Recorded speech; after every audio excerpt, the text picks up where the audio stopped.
एक सरसब्ज गांव में, जहां दरिया का पानी चमकता था और हवाएं खुशबुओं से भरी थी, वहां एक बिल्ली और बकरी रहती थी।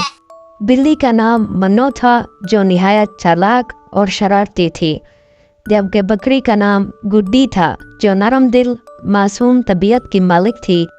गुड्डी और मन्नो की दोस्ती पूरे गांव में मशहूर थी।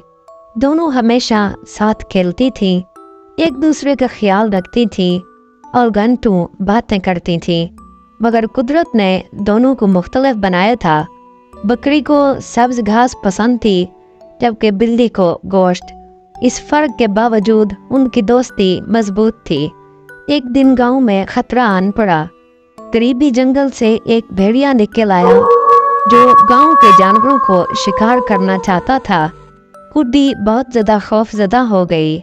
वो बड़ी नरम दिल थी और किसी को नुकसान पहुंचाने का सोच भी नहीं सकती थी। बन्नो, हम क्या करें? वो भेड़िया बहुत खतरनाक है, गुड्डी ने कांपती हुई आवाज में कहा। बन्नो ने अपने नन्हे मगर तेज दिमाग को दौड़ाया और कहा, गुड्डी, फिक्र मत करो, मैं एक तरकीब सोचती हूँ। रात के अंधेरे में जब भेड़िया गांव में दाखिल हुआ और मन्नो ने अपनी चालाकी से काम दिया, वो एक दरख्त पर चढ़ गई और वहां से खौफनाक आवाजें निकालने लगी। उसने हवा में पंजे मारे और ऐसा लगा जैसे कोई बड़ा शिकारी दरख्त पर छुपा बैठा है। दूसरी तरफ गुड्डी ने अपनी आवाज में घराहट पैदा की और जमीन पर अपने पैरों से जोर जोर से ज़रबे लगाई, जैसे कोई ताकतवर जानवर हो। भेड़िया खौफजदा हो गया। उसे लगा कि ये कोई खौफनाक मखलूक है।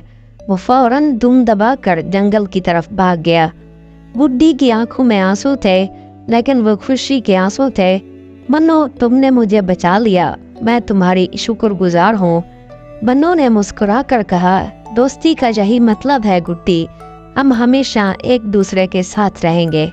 उस दिन के बाद उनकी दोस्ती और भी गहरी हो गई। गांव के सब लोग उनकी कहानी सुनकर हैरान रह गए कि एक बिल्ली और बकरी ने मिलकर एक भेड़ियों को भगा दिया था। दोस्तों, अगर आपको ये कहानी पसंद आई है तो प्लीज़ चैनल्स को सब्सक्राइब कर दें, ताकि नई आने वाली वीडियोस आप तक पहुंच सकें।